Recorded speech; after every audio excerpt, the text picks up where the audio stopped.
खैरतल से है। खैरतल जिले में एसीबी की कार्रवाई। पटवारी अशोक कुमार 1000 रुपए की रिश्वत लेते ट्रैप हुआ है। पटवारी ने 2000 रुपए की रिश्वत मांगी थी और अब आरोपी पटवारी से पूछताछ एंटी करप्शन ब्यूरो कर रहा है। खैरतल में एंटी करप्शन ब्यूरो ने पटवारी को रिश्वतखोरी के मामले में रंगे हाथों गिरफ्तार किया है। पटवारी अशोक कुमार 1000 रुपए की रिश्वत लेते ट्रैप हुआ है। पटवारी ने 2000 रुपए रिश्वत में मांगे थे। एंटी करप्शन ब्यूरो को शिकायत मिली और उसके बाद एसीबी ने कार्रवाई की है और पटवारी से भी फिलहाल पूछताछ की जा रही है।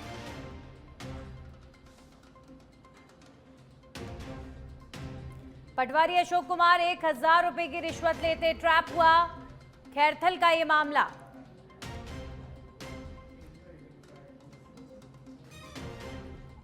और अब खबर जयपुर से आ रही है। ऑपरेशन क्लीन स्वीप के तहत ड्रग माफिया पर बड़ी कार्रवाई को अंजाम दिया गया है। क्राइम ब्रांच पुलिस आयुक्तालय जयपुर ने थाना करनी विहार क्षेत्र में बड़ी सफलता उनके हाथ लगी है। अवैध मादक पदार्थ तस्कर सतीश पुरोहित को गिरफ्तार किया गया। आरोपी के कब्जे से लगभग 12.94 ग्राम एमडीएमए बरामद किया गया है। ऑपरेशन क्लीन स्वीप लगातार जारी है। तो जयपुर में ऑपरेशन क्लीन स्वीप ड्रग्स के खिलाफ लगातार जारी है। ड्रग माफिया पर बड़ी कार्रवाई हुई है और एक ड्रग पैडलर को एमडीएमए के साथ गिरफ्तार किया गया है। आरोपी के कब्जे से ड्रग्स बरामद किए गए हैं। ऑपरेशन क्लीन स्वीप के तहत जयपुर में पुलिस लगातार ड्रग पैडलर्स को दबोच रही है।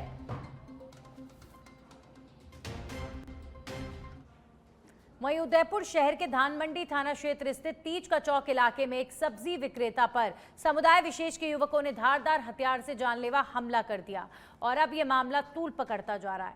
हमले में सब्जी विक्रेता सतवीर सिंह गंभीर रूप से घायल हो गया। वहीं पुलिस ने मामले में त्वरित कार्रवाई करते हुए आरोपी तौफिक हुसैन, अनस हुसैन, तस्कीन खान और अरबाज हुसैन को गिरफ्तार किया है। इसके अलावा 2 नाबालिग को भी डिटेन किया गया है।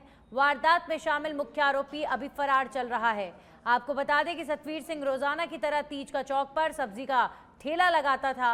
4 से 5 युवकों के झुंड ने सब्जी विक्रेता पर जानलेवा हमला कर दिया, जिसके बाद गुस्साई भीड़ ने हमले के विरोध में पास खड़े कुछ सब्जी ठेलों में आग लगा दी, जिससे क्षेत्र में तनाव का माहौल बन गया। फिलहाल पुलिस मुख्य आरोपी की तलाश में जुटी हुई है। करौली में सेल्समैन पर फायरिंग करने वाले 2 आरोपियों को गढ़मोर पुलिस ने गिरफ्तार कर लिया है। साथ ही एक देसी कट्टा खाली कारतूस भी बरामद किया गया। आपको बता दें कि आरोपी सेल्समैन पर जान से मारने की नीयत से फायरिंग कर भाग गए थे।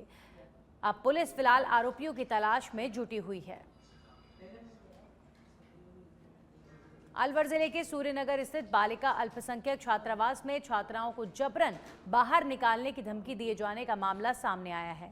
इस घटनाक्रम के विरोध में बड़ी संख्या में छात्राएं अपर जिला सेशन न्यायाधीश से मिलने पहुंची और वार्डन मंजू मीणा समेत अन्य स्टाफ के खिलाफ कार्रवाई की मांग की गई है।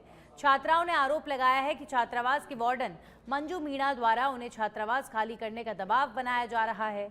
इतना ही नहीं, छात्राओं को यह भी धमकी दी गई है कि यदि वे छात्रावास नहीं छोड़ती हैं तो उनकी वीडियो बनाकर सोशल मीडिया पर वायरल कर दी जाएगी। मेरा नाम मनीषा है। मैं अलवर सूर्यनगर छात्रावास की स्टूडेंट हूँ। हम जैसे हमारी हॉस्टल में थोड़ी प्रॉब्लम चल रही है और जैसे हमने आज वहाँ पर खाने नहीं दिया जा रहा, जैसे हमने खाना की बोली, नाश्ता भी नहीं दिया गया आज हमारे लिए। जब नाश्ते की बोली तो उस समय बोला गया था हमसे, वार्डन मैम ने बोला था कि हम क्या कर सकते हैं, हम आपको खाना नहीं देंगे। हमें खाना नहीं दिया जा रहा, ना ही नाश्ता दिया जा रहा, और खाना देते और नहीं पानी आ रहा उसमें। और इतना बाकी समझिए बहुत समय से वहाँ पर एक ही वाटर कूलर लग रहा है और सर्दियों में भी कोई लड़की किसी के लिए गर्म पानी नहीं था, सब ठंडे पानी से नहाती थी। बहुत बीमार हो गई थी लड़कियां पढ़ने में बहुत डिस्टर्ब होती है। सिस्टर की ही बात करें तो वो अभी जीएनएम कर रही है और हॉस्पिटल में जाती है। उसका सामान मैंने मांगा है तो मुझे भी नहीं दिया गया, तो मैंने अपनी बहन को बुलाया तो उससे भी क्लियर मना कर दिया गया था कि जिस दिन सामान दिया गया था आप नहीं थे यहाँ पर, अभी आपको सामान चाहिए, अभी नहीं मिलेगा आपको। क्यों नहीं मिलेगा सामान तो हमारा ही आया है ना, वो होगा तो सही, रिटर्न तो जाता नहीं है वो, फिर क्यों नहीं मिलेगा सामान। और कितनी लड़कियां हो? देखो 50 से 60 लड़कियां हैं वहाँ पे प्रेजेंट टाइम में, लेकिन ऐसा भी होता है कि कुछ लड़कियां चली जाती है, कुछ लड़कियां वहाँ पे रहती हैं। सभी का तो ऐसा है नहीं कि हॉस्टल में हर टाइम जितनी का एडमिशन है वो सब रहेंगी। घर की परिस्थितियाँ भी होती है, कुछ कोचिंग से चली जाती है, लेट भी होती है तो वो चली जाती है। लेकिन हाँ 50 से 60 के समथिंग प्रेजेंट टाइम में लड़कियाँ। अलवर के अरावली विहार थाना क्षेत्र स्थित प्रताप ऑडिटोरियम के समीप जमीन विवाद को लेकर करीब आधा दर्जन लोगों ने एक व्यक्ति पर जानलेवा हमला कर दिया, जिसमें एक युवक गंभीर रूप से घायल हो गया, जिसके बाद घायल को अस्पताल में भर्ती कराया गया है। तो वहीं पूरी घटना सीसीटीवी में कैद हो गई है। घटना की सूचना मिलने पर पुलिस ने मामले की जांच शुरू कर दी है।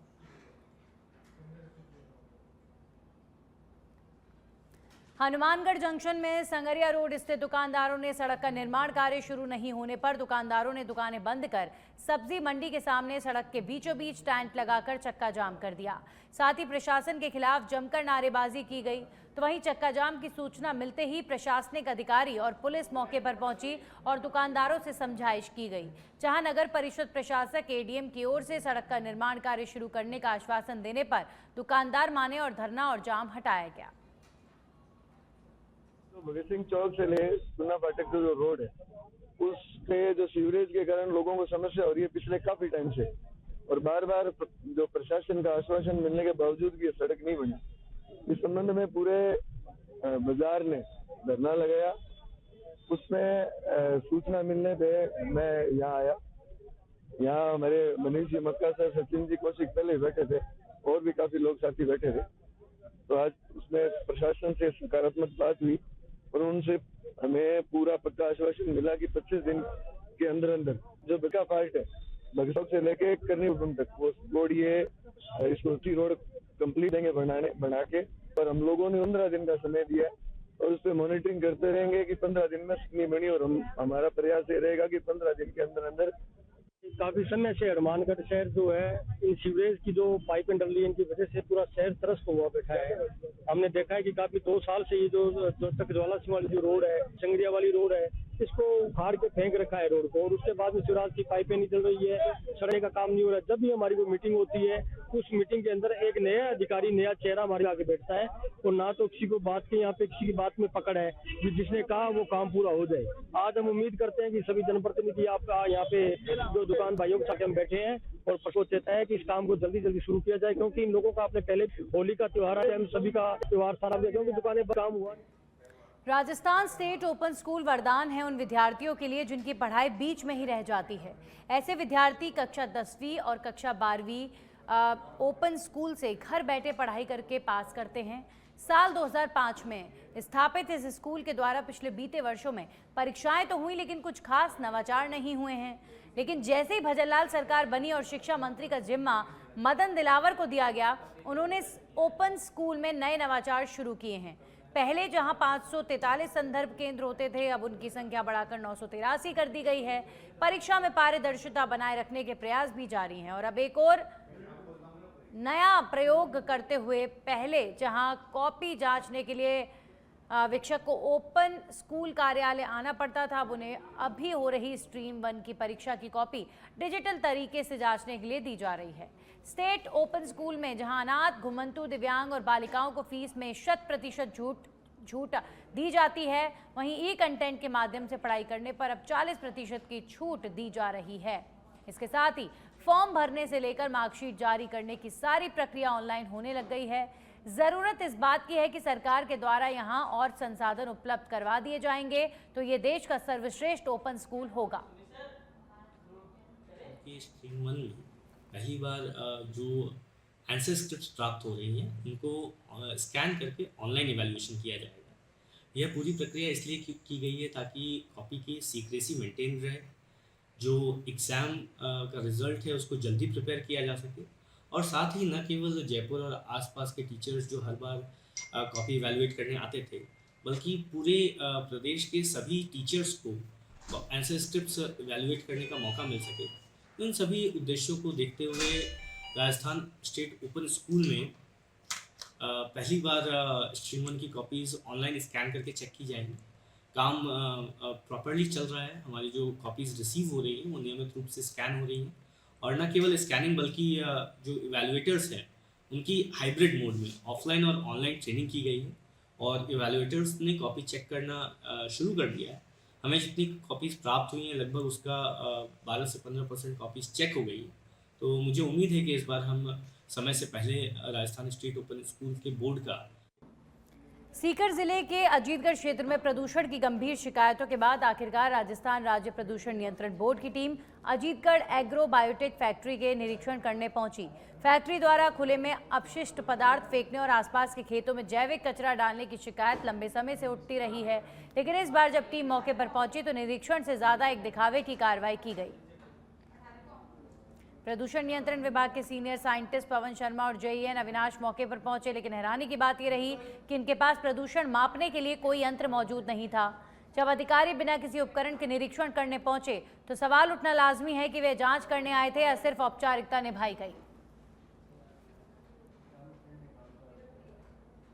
पॉल्यूशन कंट्रोल बोर्ड से रीजनल ऑफिसर के आदेशानुसार, कलेक्टर साहब के आदेशानुसार आज की टीम में उन्होंने मेरे को तो कहा ही था, एक पवन जी खेदड़ जो कि वरिष्ठ वैज्ञानिक अधिकारी थे और दूसरे थे अविनाश जी कनिष्ठ पर्यावरण अभियंता। इन 2 लोगों की टीम थी और साथ में यहाँ से मुझे भेजा गया था। हम 3 लोगों ने जाकर के मौका दिया।